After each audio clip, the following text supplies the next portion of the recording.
About 2,700 have been injured. About 12,000 about 12 are dead, including 2 children. This morning, there were about another 200 of these exploding in a different part of Lebanon. Is this the beginning of a major regional confrontation between Lebanon and its allies and Israel? I think so. The Israelis have said that the reason they initiated this cyber attack, probably one of the largest in history, was because the Arabs were beginning to catch on. In other words, people in Hezbollah and in Lebanon and probably the Iranians had begun to figure out, or at least detect, that something like this could happen. And so they felt that they had to initiate it quickly in order to derive some benefit from it. I think that was an unfortunate decision because this attack will not now necessarily benefit from what just happened. Nobody who was killed is indispensable. You know, Charles de Gaulle used to say the cemeteries are full of indispensable people, and he was right.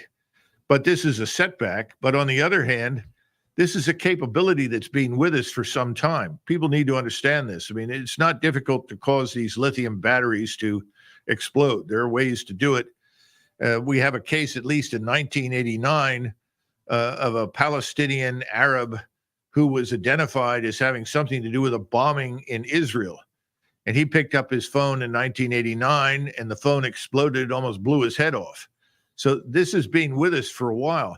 The problem with these kinds of capabilities is that once you use them, it's over. You know, you've gotten about all you're going to get out of it. In other words, there's no surprise left. There's no real benefit. And once you use it, everybody knows about it. So you have to be very judicious when employing these kinds of things. We have a lot of programs in the United States and in NATO that can do these kinds of things, but you've got to be careful when and how you use them. What did the Israelis gain from what they did yesterday? Gain for them? Well, I think they thought that they were going to do a lot of damage to Hezbollah and its fighters and some of its leaders, and they probably have done some of that. I think they've also made new enemies. People that were not terribly interested in them in the past are now resolute enemies forever.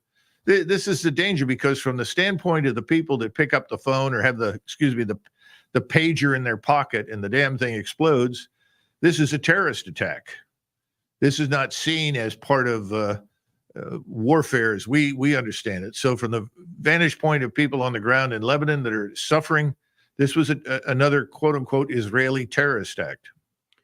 Colonel General Kurilla, the commander